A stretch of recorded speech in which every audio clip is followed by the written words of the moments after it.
Que Deus possa estar abençoando o seu dia, a sua vida, a sua família, a sua igreja. Estamos aqui mais uma vez para poder falar um pouquinho sobre a lição da Revista de Escola Bíblica Dominical desse terceiro trimestre, a quarta lição, melhor dizendo, que vai ser estudada na igreja dia 26 de julho de 2020. A quarta lição tem o tema: a construção do templo enfrentou oposição. Quem não enfrenta oposição? A vida cristã é cheia de oposições. E nós vamos aprender muito com essa lição. O texto áureo que se encontra no livro de Neemias, capítulo 4, versículo 6, diz assim, assim edificamos o muro, e todo o muro se cerrou até a sua metade, porque o coração do povo se inclinava a trabalhar. Interessante, esse texto diz que eles estavam animados. O muro era algo pesado para se fazer, feito de pedra, e o povo estava animado.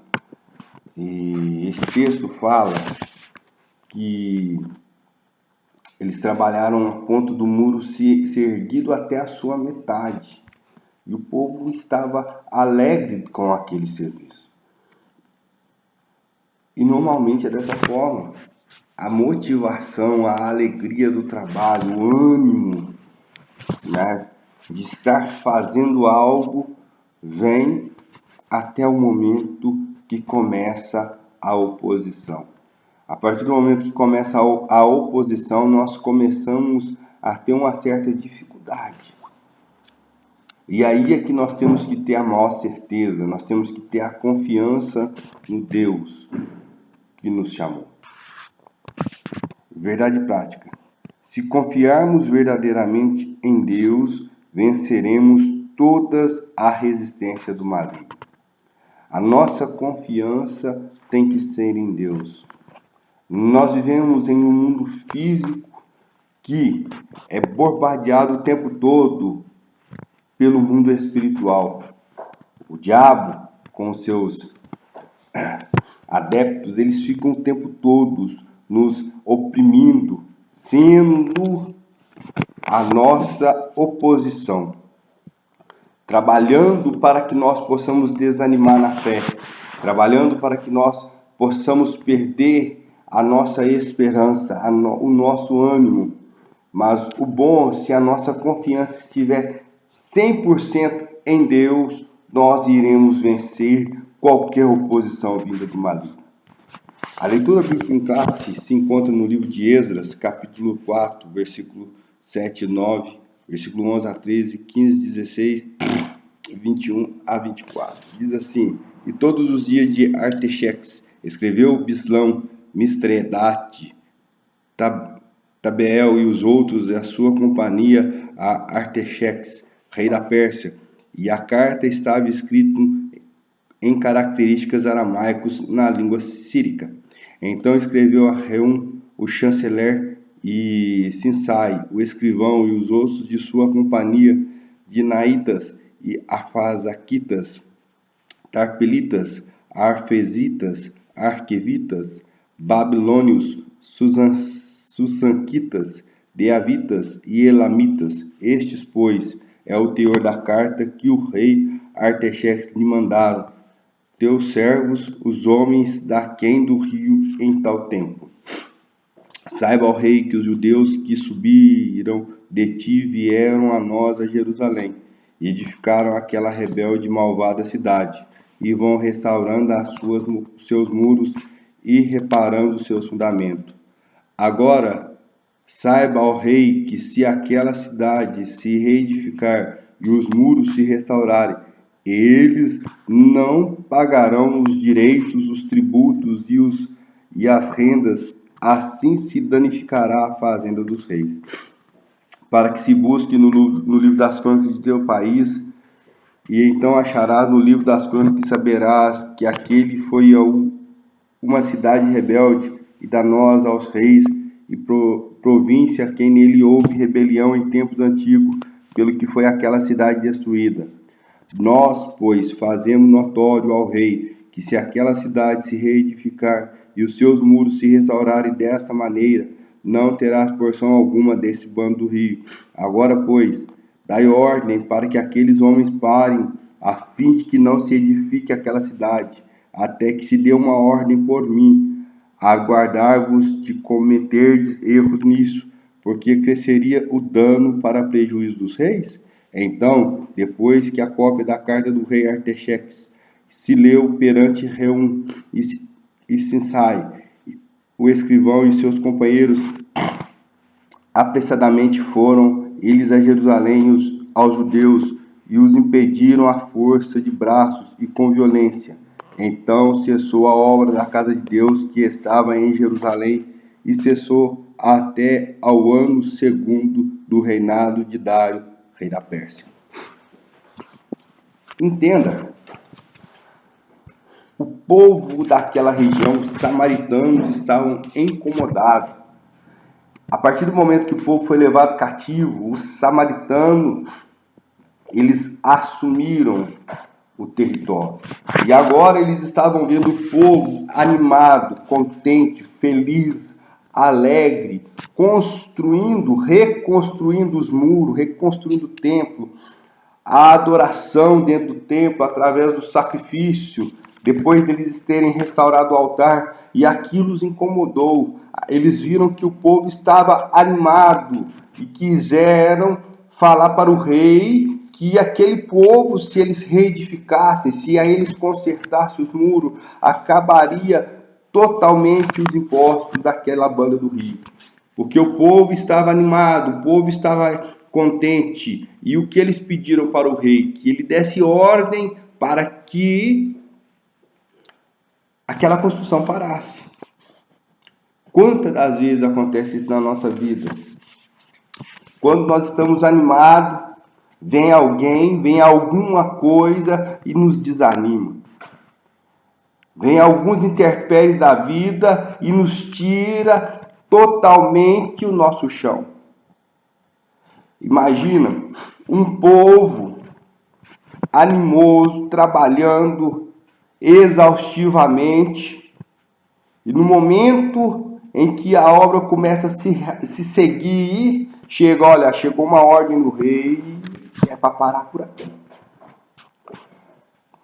A palavra do Senhor nos fala que quando aquele povo consertou o altar, reconstruiu o altar, e o sacerdote começou a sacrificar, a festejar, a adorar, diz que os cânticos eram tão altos que de longe se ouvia o júbilo. Olha, irmãos, muitas das vezes as pessoas que vão estar ao nosso redor não vão entender a alegria que nós temos e vão querer tirar aquilo da gente. A visão daquele povo era, se esse povo reconstruir esta adoração, se esse povo reconstruir esse templo, eles vão tomar o território da gente, eles vão nos expulsar daqui, o Deus deles é um Deus poderoso, porque o samaritano era mestiço, de judeus com outros povos, com povos assírios. Aí eles conheciam as histórias, eles sabiam que o Deus de Israel se levantasse em favor daquele povo, que o Deus de Israel gostaria de um povo puro.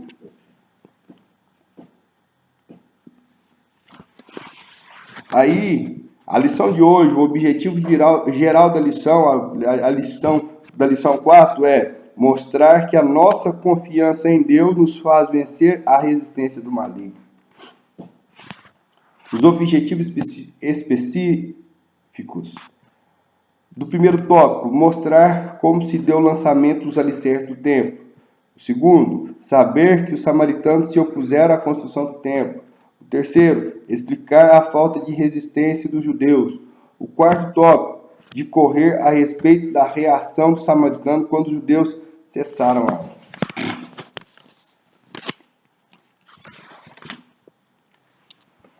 Comentário. Introdução. O altar havia sido restaurado. A festa dos tabernáculos celebrada. O holocausto contínuo estava sendo oferecido cada dia conforme o rito. Você vai encontrar em Êxodo capítulo 3, versículo 2 a 4. A vida espiritual dos judeus que haviam retornado do cativeiro seguia o que estava prescrito na lei de Moisés.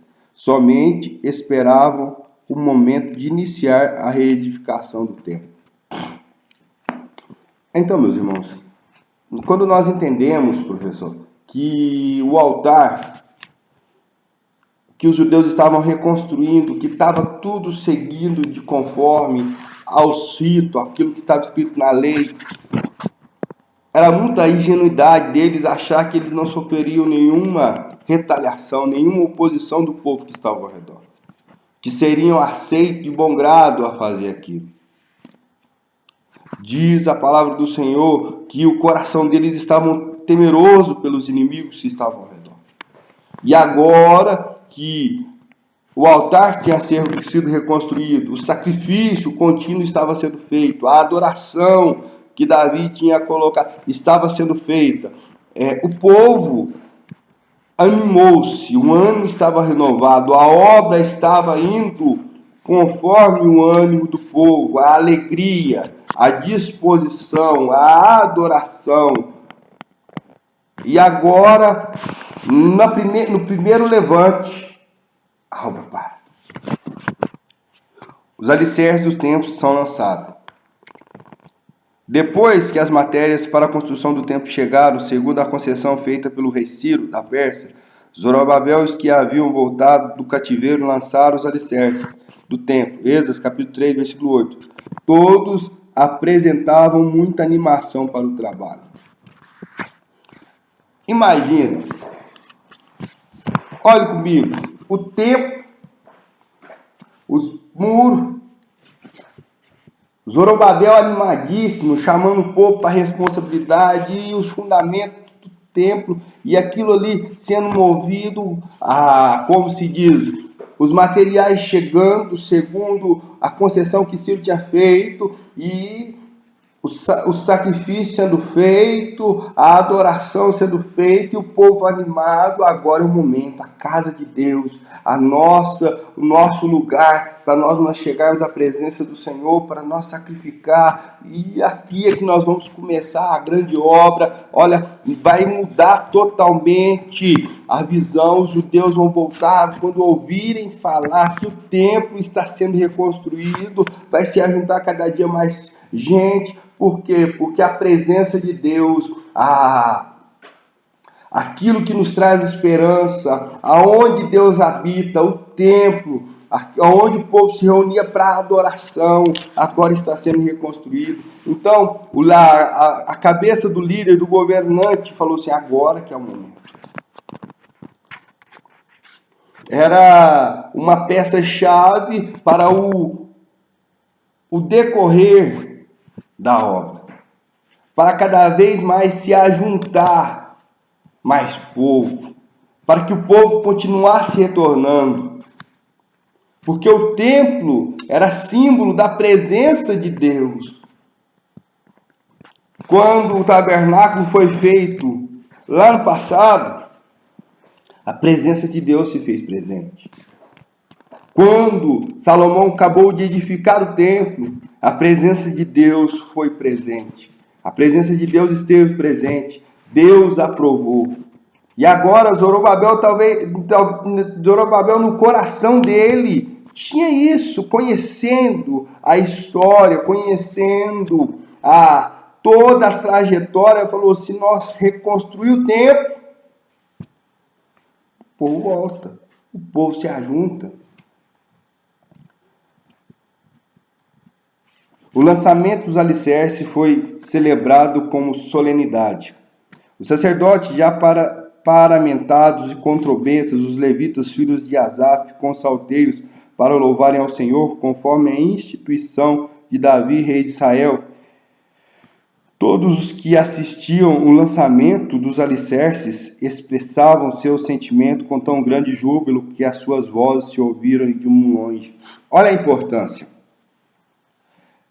A base, a estrutura, tudo, o peso do templo estaria sobre a base. E eles sabiam que aquilo ali era algo importante. O momento de quê? De começar a fazer a obra do templo. O momento, o pontapé. Ninguém reconstrói nada se não começar pela base. E a base, muitas das vezes, é o serviço mais pesado da reconstrução. E o povo estava animoso, o povo estava contente, porque a reconstrução, a base, se nós começarmos pela base, nós vamos chegar lá no telhado. Se nós começarmos a fazer os tubulões, se nós começarmos a enxervá-la, se nós trocando em nossos miúdos hoje, se nós fazermos o alicerce, nós vamos chegar até a fase de acabamento, porque o pontapé, o início era a base. Então, meus irmãos, na vida cristã é da mesma forma, nós temos que nos alegrar quando começamos a fazer a base.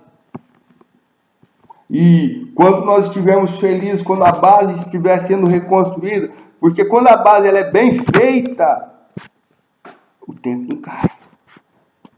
A estrutura da construção não cai. Então, o povo, Zorobabel, com os levitas, com os filhos de Asaf, estavam contentes, alegres, jubilosos, e se ouvia ao longe o júbilo que aquele povo tinha.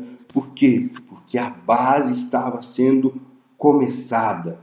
A base estava no seu início. Não era o acabamento. Nós temos que estar felizes de quando nós começarmos animoso para fazer algo, contente para o Senhor. Do início. Aí vem a reedificação do templo. A reedificação do templo foi resultado do despertamento que veio através de Ciro, rei da Pérsia. Convém lembrar que o despertamento pentecostal que chegou ao Brasil em 1911 trouxe consigo uma verdadeira renovação da doutrina da Igreja de Deus, que pode ser simbolizada pelo templo de Deus. A Igreja de Deus é um mistério que não pode ser compreendido pelo natural. Ponto A. O Espírito Santo quer salientar que Jesus é uma pessoa, quer edificar a sua igreja, e ele o faz conforme a palavra de Deus. Quem é a igreja? Jesus é o alicerce, a pedra de esquina da igreja. A igreja é construída sobre Cristo. Porque Cristo, ele é a própria palavra de Deus. Cristo é a própria palavra de Deus sendo cumprida. É o próprio plano de Deus sendo cumprido.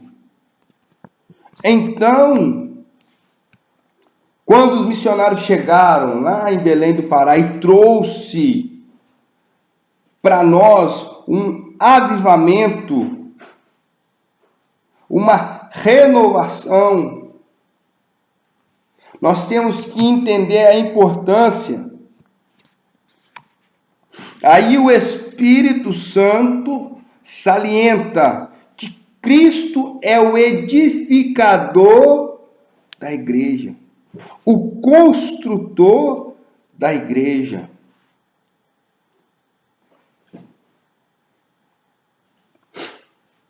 Que todo o alicerce, que todo o trabalhar de Cristo nos leva para a presença de Deus. O projeto de construção da igreja está embasado dentro da palavra.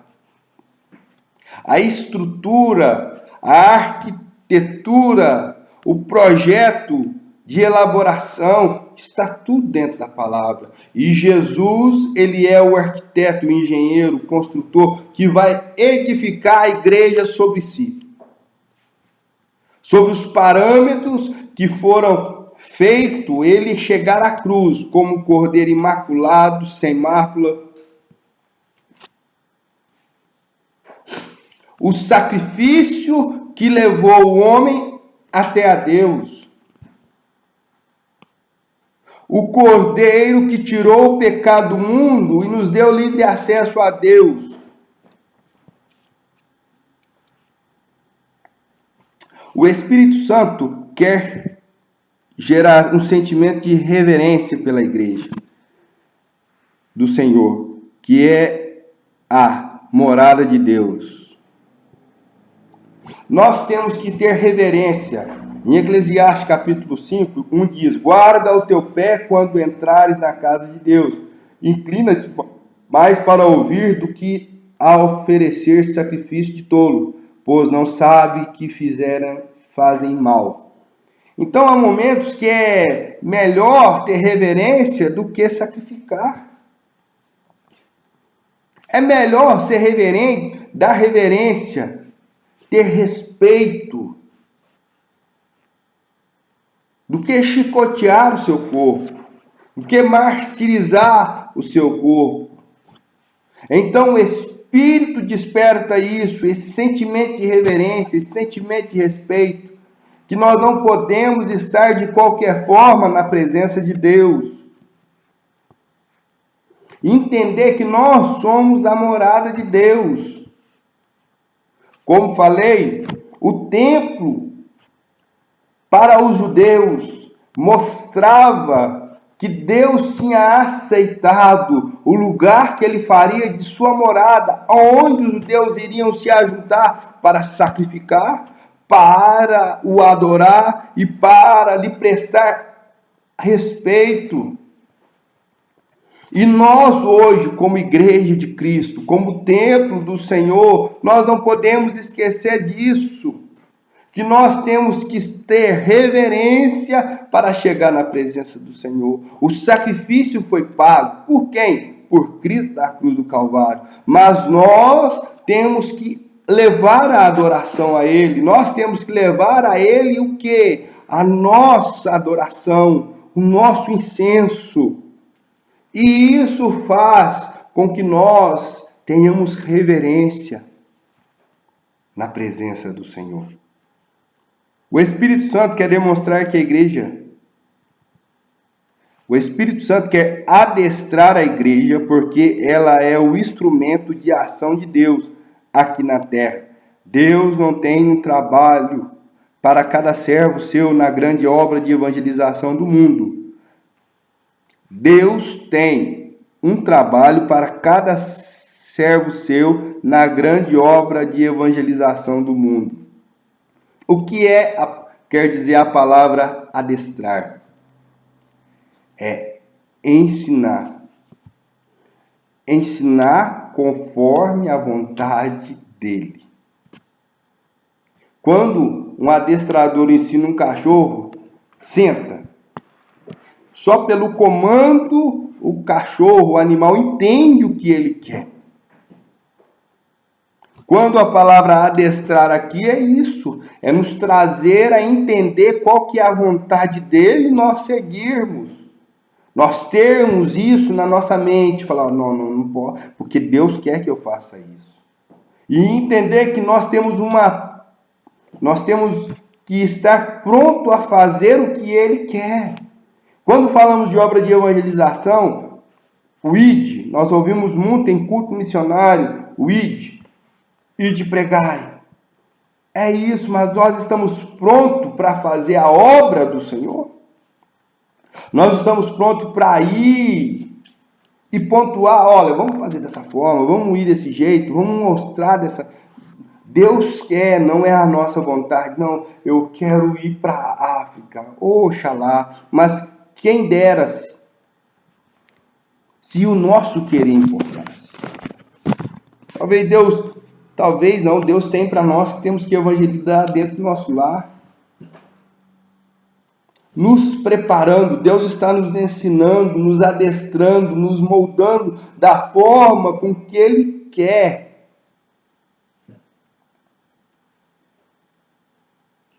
E entender que nós somos um instrumento da ação de Deus aqui na terra. Nós somos o porta-voz de Deus. Deus tem algo para nós fazermos. E o que é este algo? O que é? É ganhar almas, é levar almas aos pés do Senhor, é ser embaixadores de Cristo neste mundo perdido. Olha que privilégio para mim e para você. Ponto 2. O samaritano opõe-se à construção do templo. Entre os moradores da terra estavam os samaritanos. Quando Nabucodonosor levou o reino de Judá cativo para a Babilônia, os samaritanos passaram a morar na terra. Estes eram descendentes de uma mistura de gente que o rei da Síria tinha deslocado para a cidade de Samaria, depois de eles ter levado as 10 tribos do reino do norte em cativeiro para a Síria. Segundo a Reis, capítulo 17, versículo 23. Eram pagãos que haviam sido ensinados acerca do Deus de Israel. Assim os samaritanos continuavam servindo os seus deuses, mas também temiam o Senhor. Entenda, um povo pagão, um povo que idolatrava vários deuses, que agora estava convivendo na presença, nos rabiscos do povo que pertencia ao povo de Deus, aos judeus. E eles começaram a aprender também sobre o Deus Todo-Poderoso, sobre os feitos. Então eles temiam a Deus, mas eles não largavam de servir os outros deuses. Aí aquele povo viu o povo de Deus voltando e reconstruindo o templo, eles sabiam o que poderia acontecer, eles imaginavam. Esse povo é problema para nós.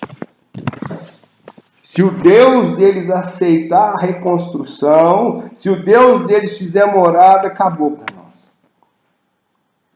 Eles vão nos expulsar, eles não vão deixar nós servir os nossos deuses aqui.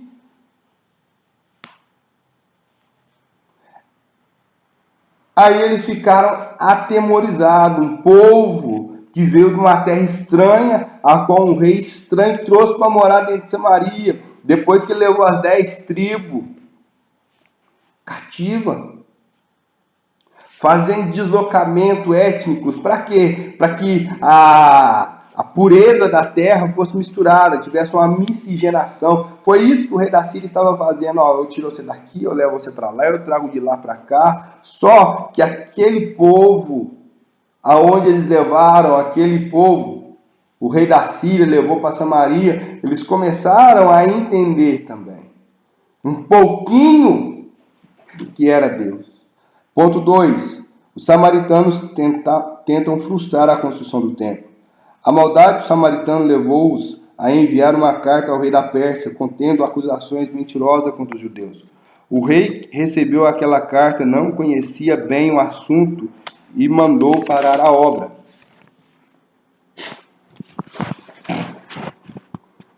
O rei não estava lá,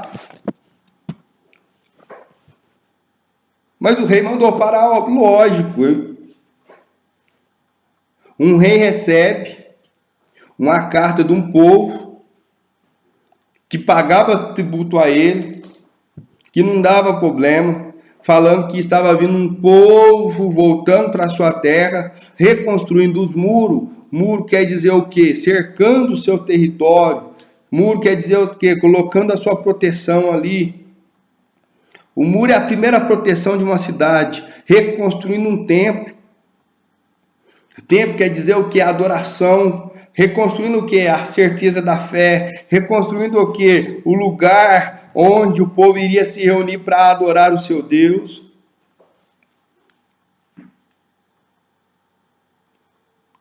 Ficou doido, falou, não, manda parar essa obra, eu não estou sabendo de nada, até que eu dou uma segunda ordem. Não pode colocar mais um tijolo, não pode colocar mais uma pedra, não coloca mais nada aí. E a obra para. Tem pessoas que não entendem o que está falando e está falando. Não vê a maldade do outro, empresta o seu ouvido e impede a ação de Deus na vida das outras pessoas. O único que tinha autoridade de parar aquela obra era o rei. E os samaritanos, eles foram levados o povo da terra foi levado a falar no ouvido do rei o que ele queria ouvir para que a obra fosse parada, estagnada.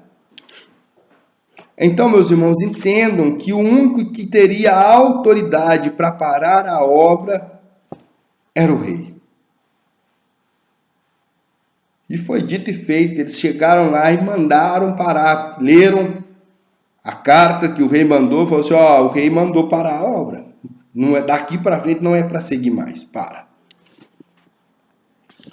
Como se explica a falta de resistência dos judeus? Os judeus deveriam ter ido ao rei da Pérsia para assegurar a construção. Uma ordem dada por uma autoridade superior não pode ser invalidada por uma autoridade inferior. A ordem de construir o templo tinha sido dada pelo Deus dos céus, através do rei Ciro, a maior autoridade da época, que assinara o decreto da construção do templo. Então, meus irmãos, quando nós entendemos que o rei Ciro deu a ordem para a construção e o rei mandou parar, por que Zorobabel não foi lá e falou assim, olha aqui, nós temos um decreto assinado, uma ordem assinada, que é para nós construir. Nós não estamos fazendo nada, nós só estamos cumprindo o que está escrito aqui. E a ordem é mais clara, que fala que toda nação vizinha, por onde nós passarmos, as pessoas ainda têm que nos ajudar com prata, com ouro, com aquilo que nós precisarmos para a reconstrução. Há momentos que nós temos que tomar uma posição. E por que os líderes não tomaram a posição? Porque da mesma forma que vem o ânimo, se deixarmos, também bate o desânimo. Se nós não estivermos bem estruturados, igual o alicerce do templo, com a nossa esperança bem firmada, a hora que vier o vento, a hora que vier a dificuldade, o desânimo bate. Ponto 2. Os judeus deveriam ter recorrido a Deus. Toda a história dos judeus é rica de exemplos de como Deus ajudou o seu povo em tempos difíceis. A própria vida dos judeus para Jerusalém era uma clara demonstração de que Deus estava no negócio. Vejamos alguns exemplos da história dos judeus quando foram ajudados pelo Senhor.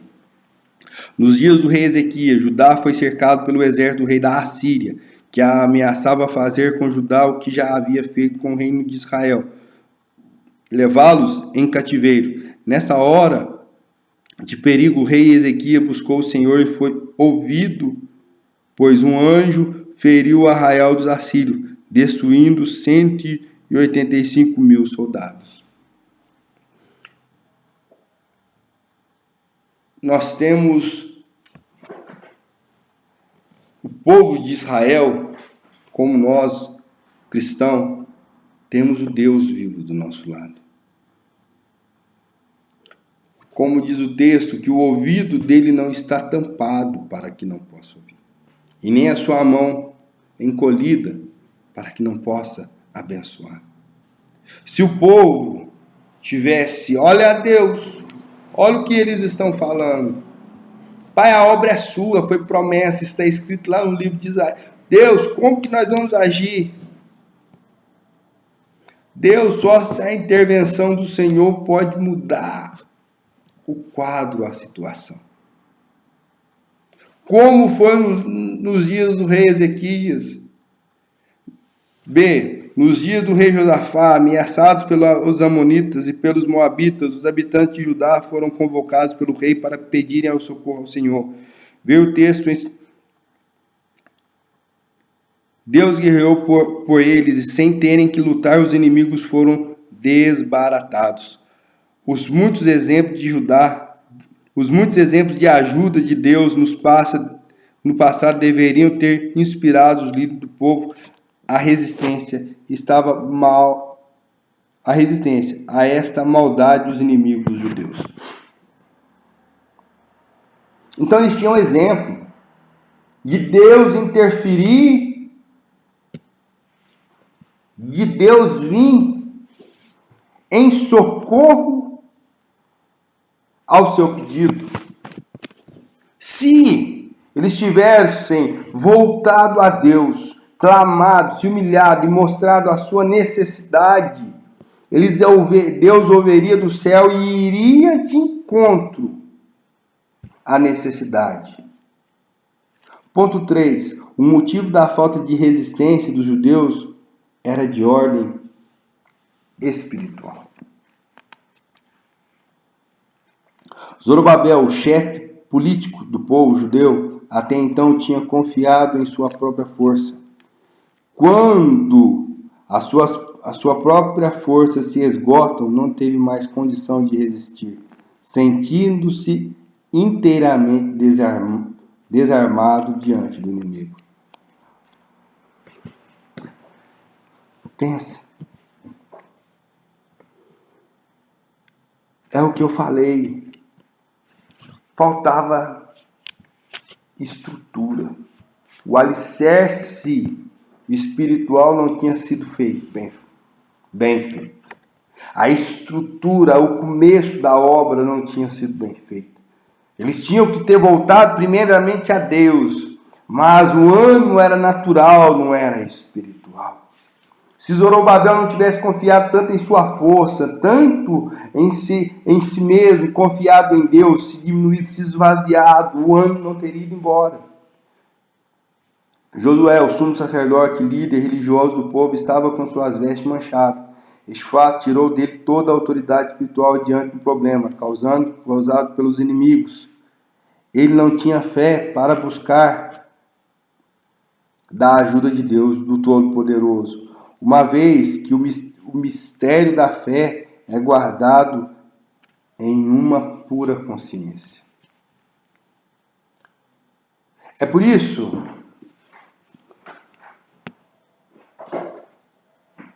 que a fé nos leva a Deus. A fé nos leva a ter uma vida santificada. A fé nos leva a ter uma vida totalmente sincera na presença de Deus. É por isso que o pecado entristece a presença do Espírito Santo. É porque a nossa fé, ela tem força quando a nossa consciência está pura. O líder político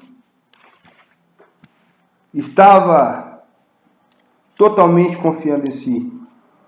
E o líder religioso estava com suas vestes manchadas. Como aquele que estava ali responsável para governar o povo, e o outro que era o porta-voz de Deus, o outro que estava ali para mostrar ao povo a direção.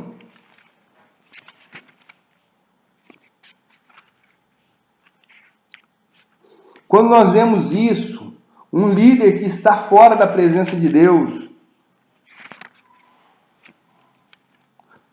tanto espiritual quanto politicamente falando, o povo perde o discernimento, o povo perde a esperança. Então é muito importante nós entendermos, professor, meu amigo que está vendo esse vídeo, que se aquelas duas autoridades tivessem voltado para Deus, consertado as suas veredas, consertado as suas vidas, com o rei, o governante, Zorobabel, tivesse confiado em Deus e não em si mesmo, e o sacerdote Josué tivesse purificado as suas vestes, se voltado a Deus, tivesse clamado ao Senhor, e Deus tivesse dado para ele um ânimo novo, renovado a sua fé, talvez as condições seriam diferentes. Zacarias capítulo 3, versículo 3 diz assim, mas o Senhor disse a Satanás, o Senhor te repreende, ó Satanás, sim, o Senhor que escolheu a Jerusalém, te repreende, não é este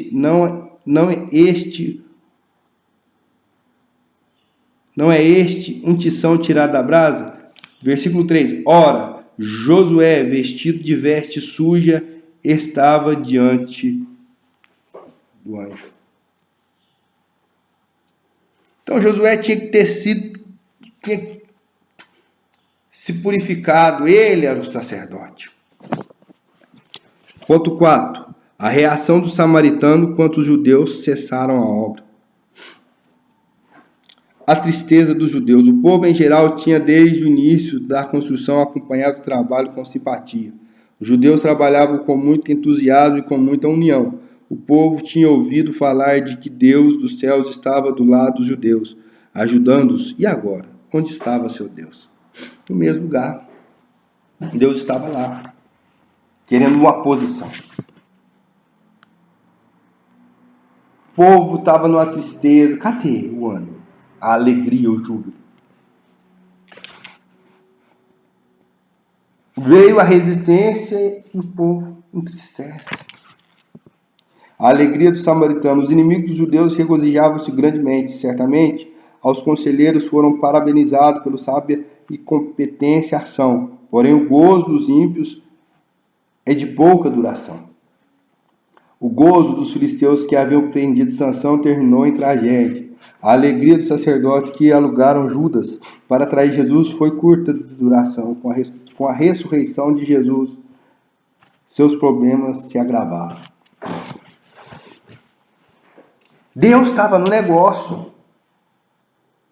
A alegria dos inimigos duraria um pouco. Por quê? Porque Deus estava no negócio. Quem fez a promessa não é filho do homem. Não é homem para que minta, nem filho do homem para que se arrependa. Então Deus estava naquele mistério. E era, em pouco prazo de tempo, eles iriam ver a ação poderosa de Deus, o mover de Deus sobre aquele povo.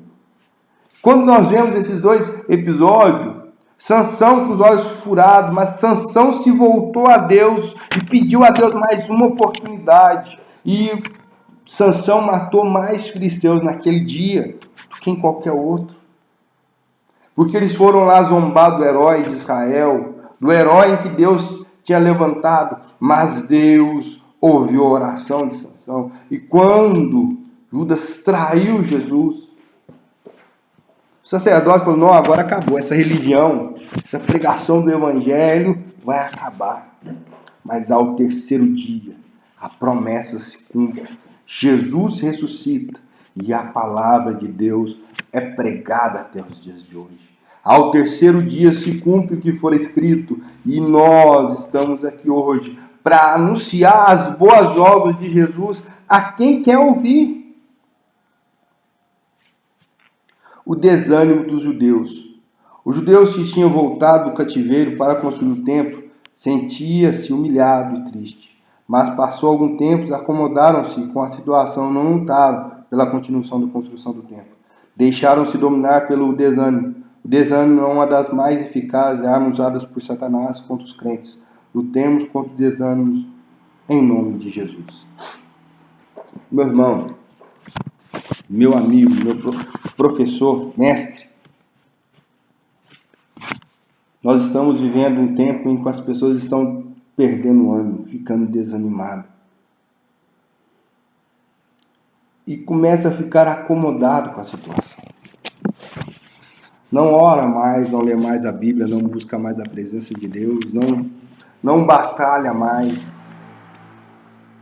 As batalhas são perdidas quando o desânimo bate, porque o soldado larga a arma, abaixa a cabeça e aceita a situação. Foi isso que os judeus fizeram. Eles aceitaram a situação e eles começaram, como vai dizer no ponto A aqui, alguns conformaram-se pensando que talvez ainda não era a vontade de Deus construir o templo.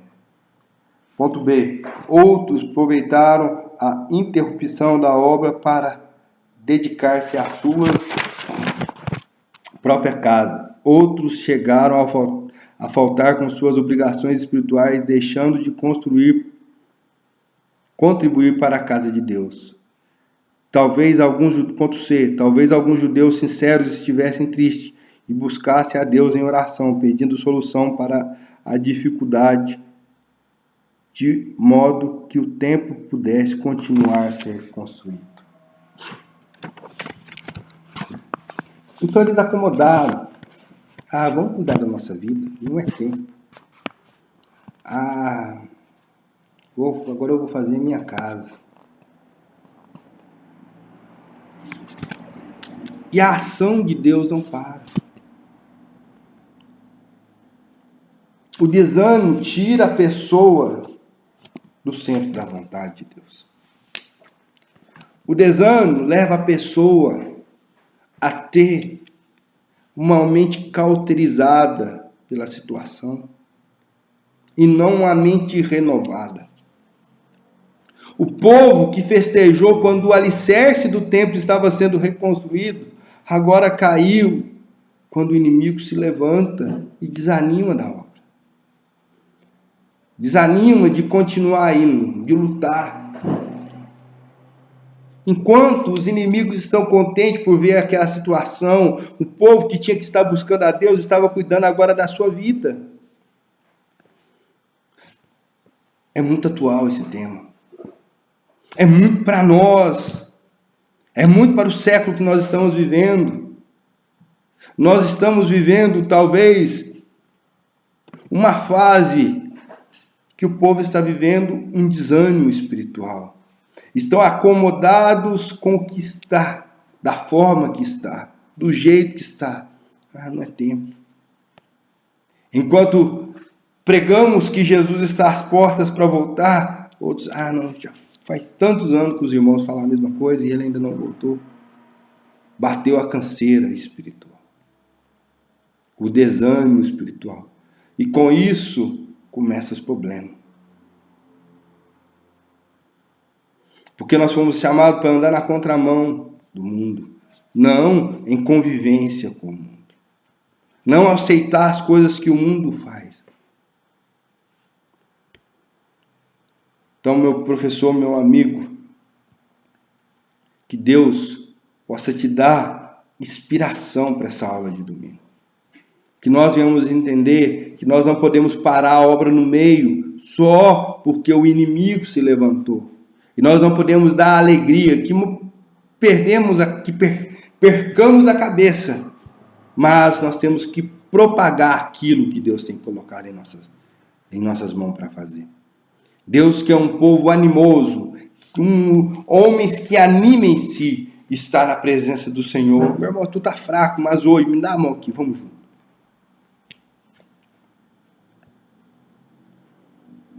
É de fé em fé. É um passo com a mente nossa, com a nossa consciência pura.